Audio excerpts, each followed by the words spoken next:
Hey, hey, hey, fam bam. What's up? What's up? What's up?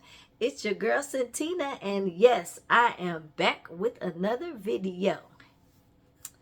So, today, I just wanted to share with you guys. I am so excited. I'm so happy, so excited, so blessed. I feel like God is just answering my prayers. I'm so happy. So, but before we get into my excitement, I want to make sure to remind you guys, please, if you have not, make sure you like, comment, and subscribe. Like and follow on Facebook, and like and comment and subscribe on YouTube. Check us out on TikTok, you guys. And we're just so thankful and grateful for you guys, doing so in advance. All right, so now that we got that out of the way, oh yeah, and make sure you guys, if you're new, check out some of our older videos so you can kind of get to know us a little better, some of our background. And, you know, I got a lot on the page about our family and all kind of stuff, our dog, our son, just everything. So you want to get to know us a little better outside of, you know, hearing about us being legally blind and things like that. Just check us out. All right. Okay, so for real now, I'm so excited, you guys, because my brother is coming to visit for Christmas and New Year's. Yay! I'm so excited, you guys. Y'all don't understand. It's like it's one thing to, okay, families coming to visit. That's great. That's wonderful. It's the holidays. Families do that, right?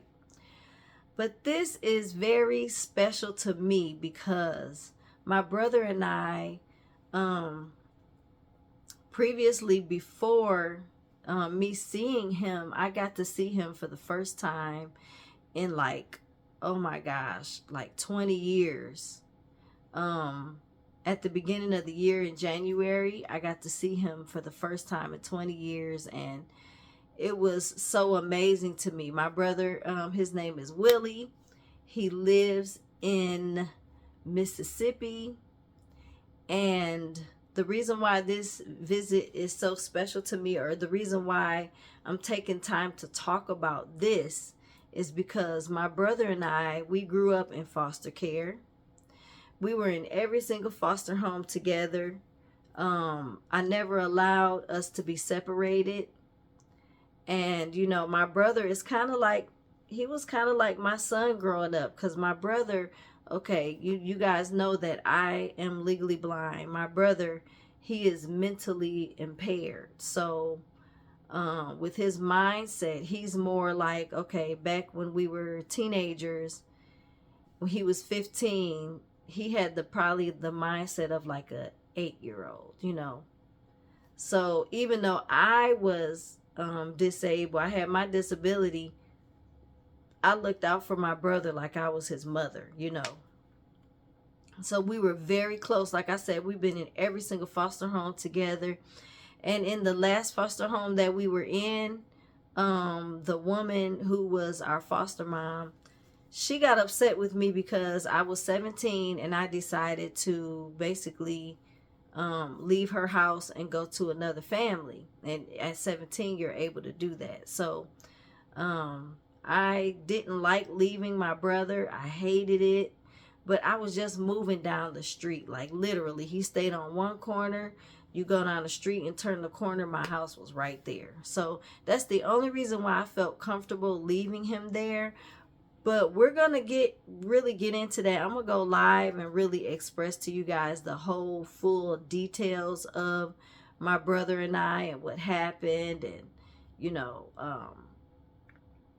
how we got separated, how I was looking for him and all of that. Yeah. So, but yeah, his foster mom got upset, and she pretty much did everything in her power to make sure that I did not get to see my brother. And she actually did. Her and our counselor or social worker, whatever she was, they ended up becoming very good friends. And so it seemed to me like the caseworker was more on the foster mom side than she was on our side, which was the children. So because I would go and tell her certain things that this woman was doing that I knew wasn't right, and the woman would go and talk to the foster mom, or the caseworker would talk to the foster mom, and next thing you know, she's crying, oh, I would never hurt these children, I would never do anything, you know. And then next thing you know, I turned out to be the liar, I guess, because nothing was ever done. So but my brother, I knew he wasn't in any like physical danger. Like, she wasn't abusive like our old adopted home that we were staying in. That lady was very abusive. Her, and she had an adult son that the foster care system did not even know about. Like, she hid the fact that she had an adult son. And, you know, most of us were girls that went into the foster home, because I have 2 other siblings that were in foster care with us for a little while. But it was 4 of us, and 3 of us were girls, and then my brother, you know.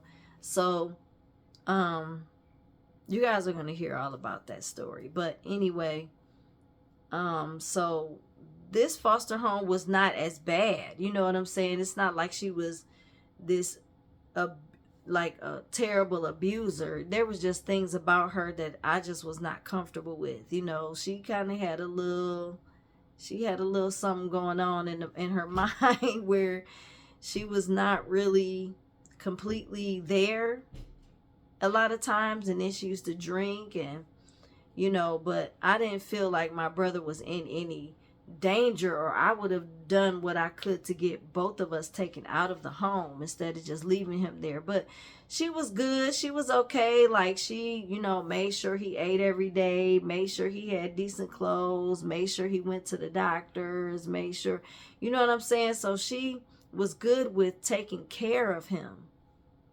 So I was comfortable there. It's just, you know, certain things, like if she would drink and stuff like that, the next day she would have this hangover and she was like evil, you know. But she was okay. Especially, I knew I was right down the street. So in my mind, I'm thinking like, you know, in my 17-year-old mind, I'm thinking like, okay, my brother is just down the street. I know exactly where he lives. I can walk down there to his house. Even his church was right behind his house. So if I wanted to go see him at his church, I could. You know, I just felt like I would still have access to my brother, you know. So that's the only reason why I felt comfortable. Like, I could control when I wanted to see my brother or when I wanted to come around, you know. So I didn't have to ask anybody for help, for a ride, nothing. It was just right down the street. So that's why I felt comfortable leaving him there. But come to find out, I guess this woman was so bitter at the fact that I left that she went and lied on me to the caseworker, which was her friend, and got my rights taken away from me to see my brother. I didn't see that coming. I didn't, you know, factor that into my plan of being able to see my brother. I didn't think about the fact that, hey, she could possibly make it to where I can't see him anymore. I didn't think about that. So that ended up happening. She lied on me and said that I was causing my brother to act out.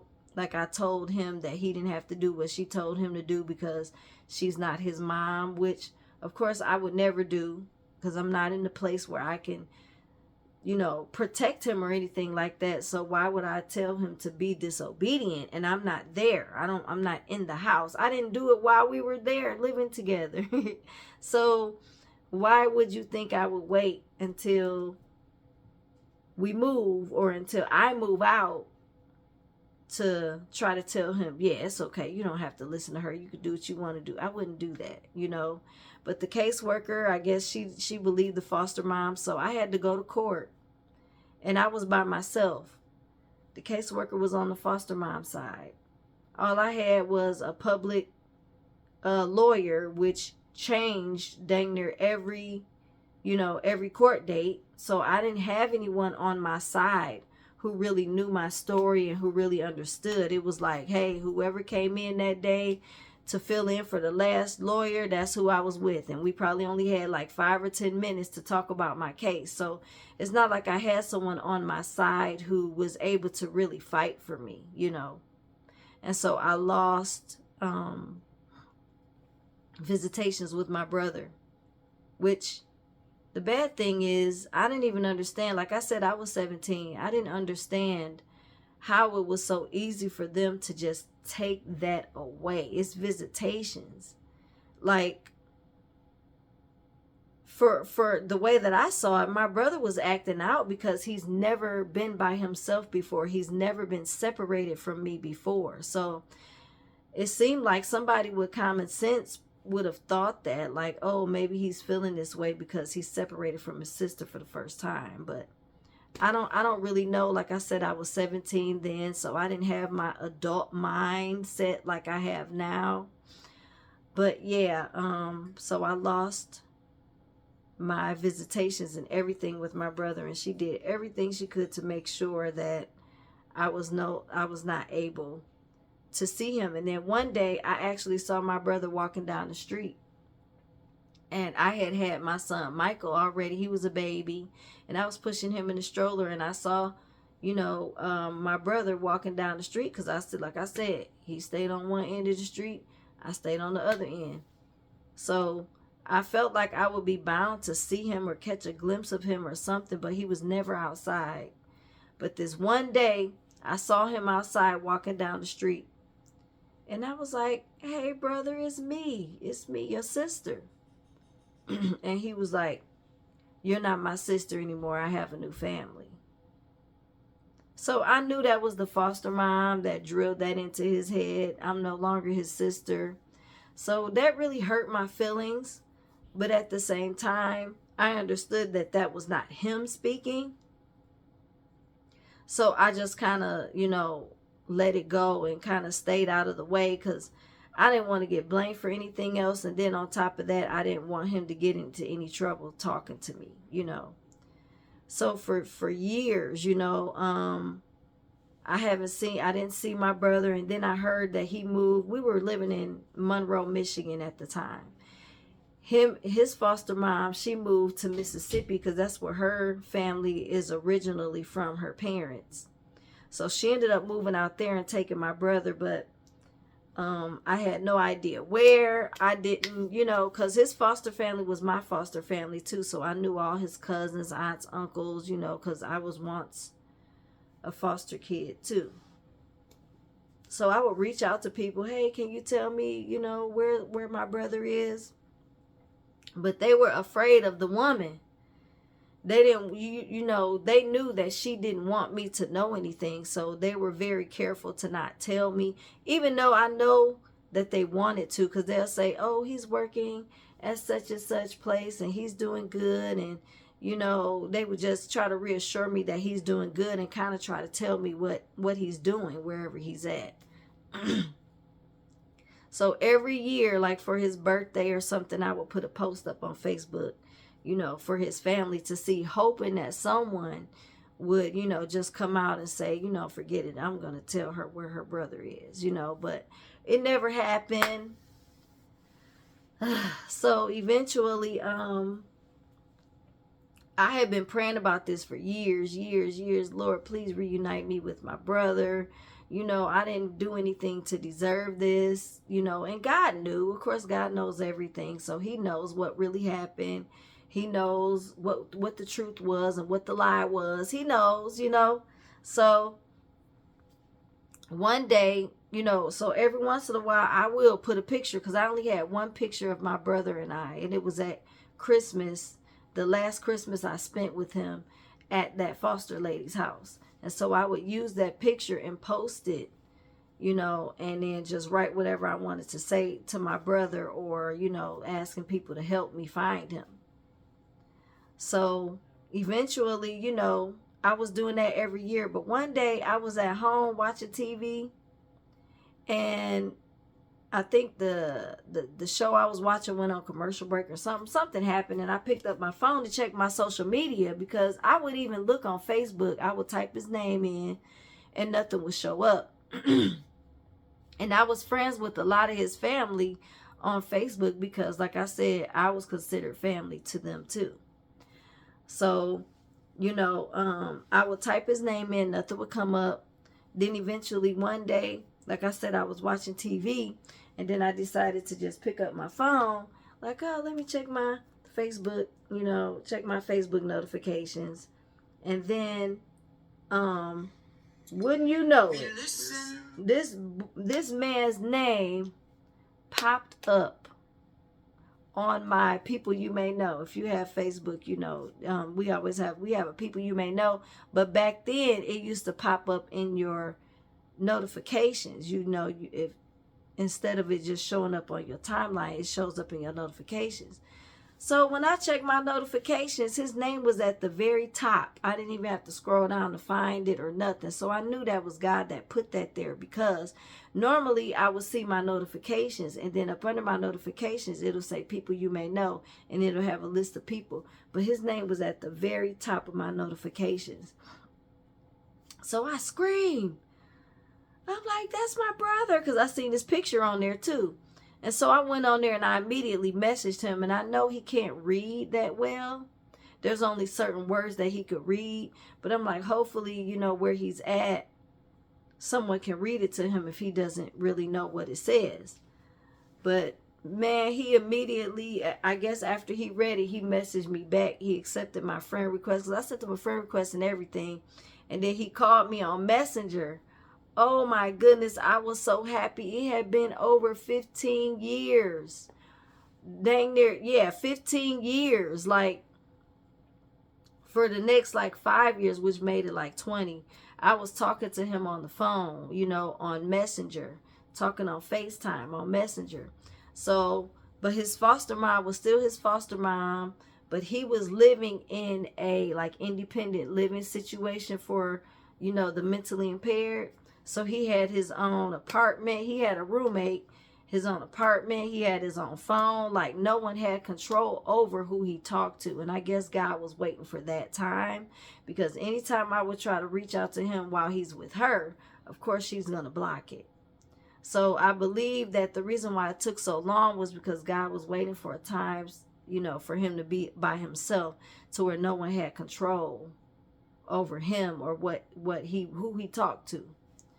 So, but she, she still had control over his situation. Like, he asked her if I could come see her, and she said no. And I guess she had already after she found out I was in touch with him, she put me on a block list, meaning that I'm not able to come see him. So she did that. And so, I guess she had told, his staff members, whatever lies she told them. I was never a hindrance to her. I never did anything bad or wrong. I just left her house, and she just had a real big chip on her shoulder about that. Like, she was salty about the fact that I left, and I was the only girl that she ever had. Like, we were her first foster kids, and she always wanted a daughter. So she kind of looked at me like the daughter she always wanted. And then I ended up leaving because I didn't like it there. So she was salty. So she made it to where I couldn't see my brother. Even then, 15 years later, she still was on it. Like, no, she's not going to see him. No. So, after that, so we would talk on the phone. I never did anything to turn him against his foster mom or nothing. I just said, this is just how it has to be, brother. Maybe God will, put it on her heart to allow you to see me, or allow me to see you, And I never talked bad about this woman to him. I never, it wasn't my goal to try to turn him against his mom or nothing like that. All I wanted was to see my brother. And he ended up getting adopted by her too. So that did legally become his mom. So, I would even ask him, how's your mom doing? And then come to find out she had cancer and she wasn't doing too well. And eventually, almost 2 years ago, she passed. And, I used to pray for this woman, like, Lord, I just pray that she repents from what she did, because what she did was not right. And the whole time that I was talking to my brother, she did not want me to see him. So I'm like, Lord, have mercy on her. Because what she did was wrong. That was so wrong. I never did anything to this lady, of course, except leave her house. But that shouldn't have been enough for her to say, well, I'm going to take her brother away. Like, that was my brother, you know? So, but after that, after she passed, I ended up calling the place where he lives. And I talked to the social worker, I talked to the supervisor, you know, and at first I was told that I was on a block list. That's how I found out. And but they said, you know, because I'm praying, I even fasted about this. I'm like, Lord, please, please, please make it where I can see my brother. So I was on the block list, but they said they don't see any reason to keep me from him. So they ended up taking me off, and they said I could come see him. Now this was like the end of last year, finally, you know. It took me like maybe a month or a month and a half to even get to the point where they told me that I could go see him. So after that happened, my apostle, Queen Belimsey, she ended up paying for my whole trip, paid for me and my husband to go, paid for one of my friends to go with us because we needed somebody to drive us, because the city he lives in, there's no public transportation, no Uber, no Lyft, no nothing. So, and where he lives is an hour away from the airport. So we needed someone to drive with us or to fly with us so that they could drive us. So yeah, made that happen. I surprised my brother. I actually have the video. Yeah, I think I did post it on here. Somewhere down the time down the lane somewhere I posted it. But I'll probably share it again because he's coming. So I'll share with you guys the video of me being able to see my brother for the first time in 20 years. Like, I was so happy. He was so happy because I surprised him. I told him that I was going to come see him, but I didn't tell him when. I didn't give him any information or anything. So when he came home from work one day, I was in his house because, you know, the supervisor there has the key. And when we got there, he wasn't there. So they said, oh, you guys can wait in here and I'll go get him. So that's what they did. They went to go get him. When he came in, he was so surprised. I was so happy. Like, man. So we had our visit. It was wonderful. We enjoyed ourselves. I even talked to the people about him being able to move out here with me. And, you know, I'm thinking, like, am I going to have to get a lawyer, go to court, see if I can get, you know, make him be his guardian or something? I didn't know what I was going to have to do. But the people told me, they said, oh, well, you know, he doesn't have a guardian. All he's got to do is say he wants to go. And as long as he has a safe place to go, then they'll sign off for him to go. So I'm like, all right then. So my brother's coming out here on Monday. I'm so excited. Today is Wednesday. So he'll be here on Monday to stay for New Year's and Christmas. And I'm just so excited, you guys. I just don't know what to do because, like, I just want to make this the best visit for him because I do eventually want him to move out here because he doesn't have family out there now. His adopted mom, she passed away. So he's just out there at the place that he's living, which is a really good place now. He's got a nice apartment. He's got a little job. You know what I'm saying? He's got his routine that he's used to. And, you know, it's not like I'm feeling like he's in a bad situation that I need to get him out of. No, the place where he lives is pretty good. The people are nice. You know, he's got friends there, you know, and it's cool. I just want him to come home. You know, this lady took him out there and now she's gone and he has no one. And Mississippi is kind of hard to get to, basically, you know, financially.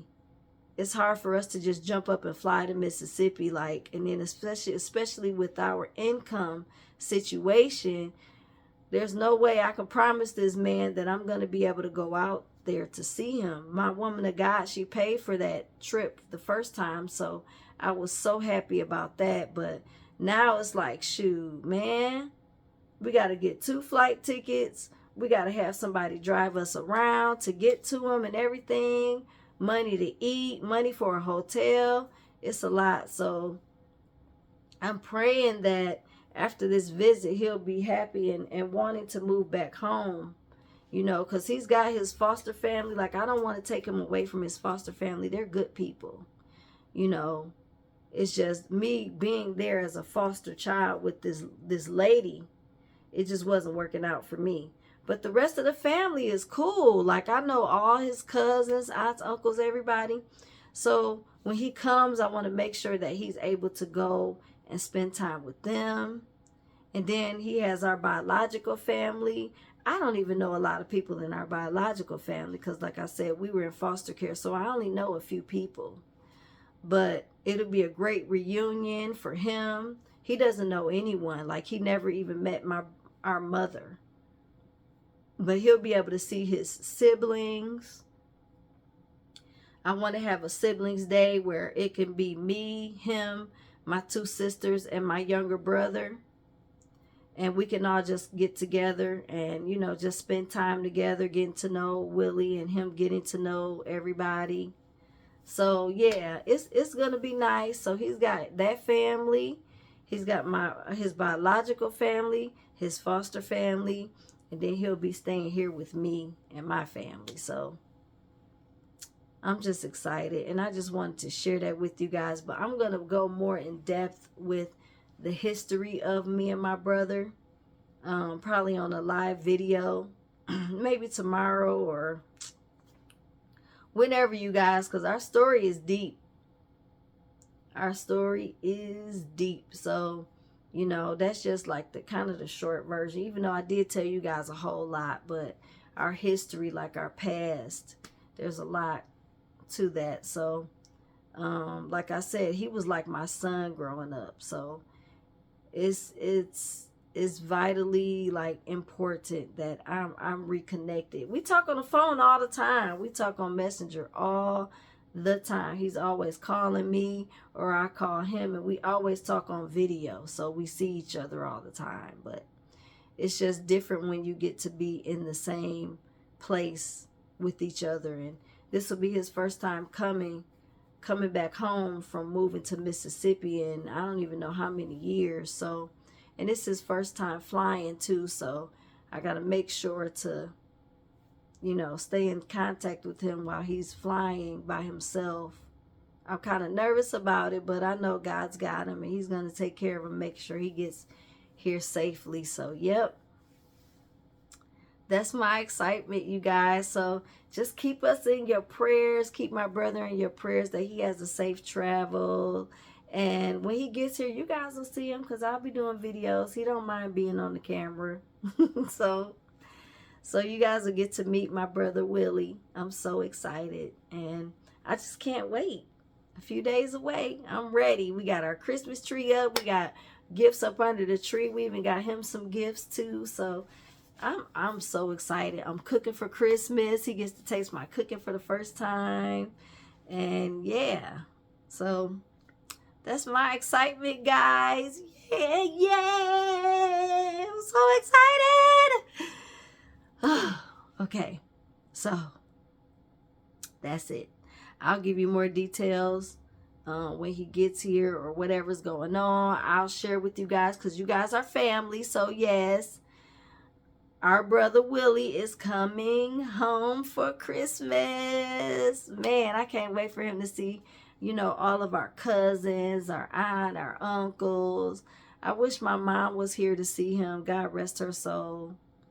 But, you know, she's no longer with us and she's always wanted to see him. But, you know, hey, you know, at least we're all still here. He still has all his siblings and, you know, we're all going to come together and spend time together. So, yay. I can't wait. So, all right, guys. I guess that's it. Again, don't forget to like, comment, subscribe on YouTube, like, comment, share on Facebook, share. Turn your post notification bell on so you will be notified whenever we go live or post a video. Thank you guys so much for watching. I love you, love you guys. And I guess I will see you on the next video. All right. Bye.